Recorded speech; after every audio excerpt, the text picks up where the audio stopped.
Aloha and welcome to A Course in Miracles, Workbook for Students, Lesson 160. I am at home. Fear is the stranger here. Fear is a stranger to the ways of love. Identify with fear and you will be a stranger to yourself. And thus you are unknown to you.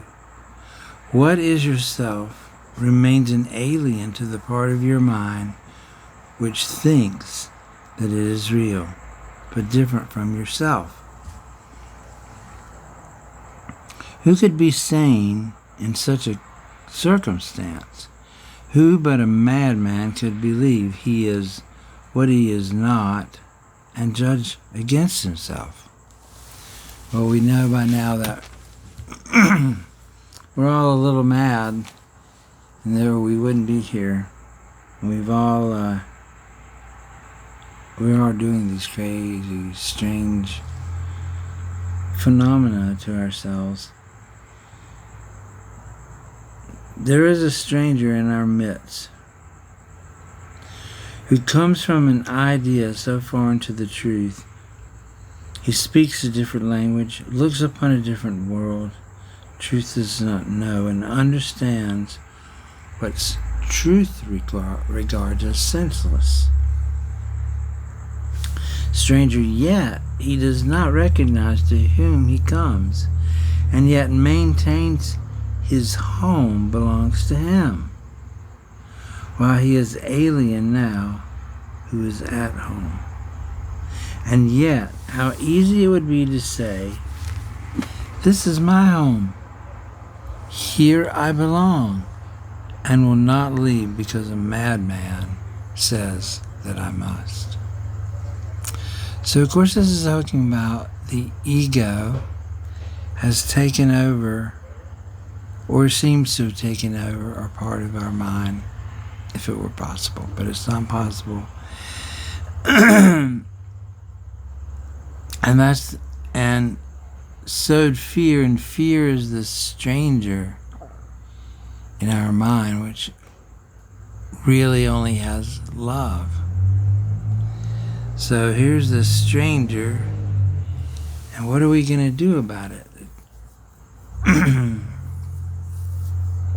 It's telling us we have to leave this home and give it sovereignty, let it rule this home.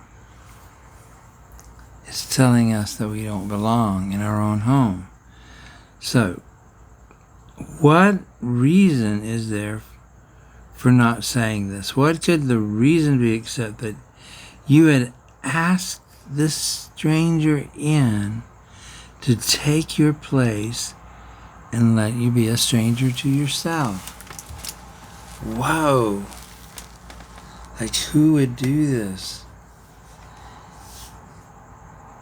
Apparently, this is unconscious to us, but we have asked this stranger, this fear, to come in and make us a stranger to ourselves so that we don't recognize ourselves.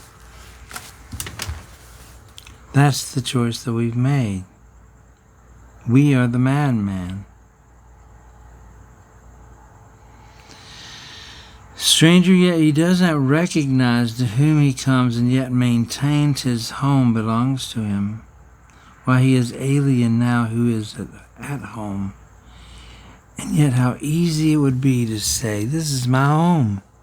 Here I belong and will not leave because a madman says I must.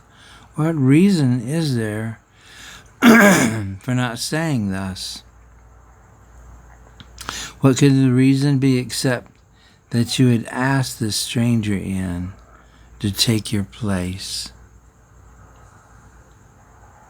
We did it, and to let the stranger be to you, to yourself. Let you be a stranger to yourself. No one would let himself be disposed so needlessly unless he thought there were another home more suited to his taste. So who is the stranger? It is fear or you who are unsuited to the home which God provides for His Son. Is it fear or you who are unsuited to the home which God provided for His Son? Is fear His own, created in His likeness? Of course not. Is it fear that love completes and is completed by? There is no home can shelter love and fear. They cannot coexist. If you are real, then fear must be an illusion. And if fear is real, then you do not exist at all. I love these either ors. If fear is real, then you do not exist at all. How simply, then, the question is resolved. Who fears has but denied himself and said, I am the stranger here, and so I leave my home to one more like me than myself, and give him all I thought belonged to me. Now is he exiled of necessity, not knowing who he is, uncertain of all things but this, that he is not himself, and that his home has been denied to him. Oh, wow, what a sad place to be. So what does he search for now?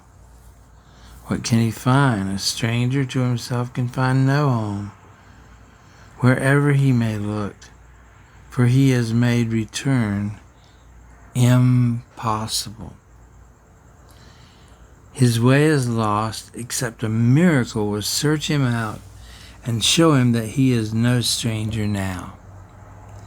The miracle will come, for in his home, his self remains. It asked no stranger in, and took no alien thought not to be thought to be itself, and it will call its own unto itself in recognition of what is its own. Who is the stranger? Is he not the one that yourself calls not? You're now able to recognize the stranger fear in your midst. For you have given him your rightful place. Yet is yourself as certain of its own as God is of his Son. He cannot be confused about creation. He's sure of what belongs to him. No stranger can be interposed between his knowledge and his Son's reality. He does not know of strangers. He is certain of his Son. So God's certainty suffices. Whom he knows to be his Son belongs where he has set his Son forever. He has answered you who ask, who is the stranger? Hear his voice assure you, quietly and sure, that you are not a stranger to your Father, nor is your Creator stranger made to you. Whom God has joined, remain forever one, at home in him, no stranger to himself. Today we offer thanks that Christ has come to search the world for what belongs to him. His vision sees no strangers, but beholds his own, and joyously unites with them. They see him as a stranger, for they do not recognize themselves. Yet as they give him welcome, they remember, and he leads them gently home again where they belong. No one does Christ forget. No one he fails to give you to remember that your home may be complete and perfect as it was established. He has not forgotten you, but you will not remember him until you look on all as he does. Who denies his brother is denying himself, and thus refusing to accept the gift of sight by which his self is clearly recognized, his home remembered, and salvation come. So that's our thought for today, lesson 60. I am at home. Fear is the stranger here. So let's take our home back today, you guys. We are at home. Fear is the stranger here. Out. No place here. And that's all we have for today. Thank you for joining in with us. Mahalo for all your comments, and thank you so much for sharing your heart, and I appreciate it so much. I send out love and peace and joy to all of you, all around the world, and I'll see you tomorrow. Mahalo.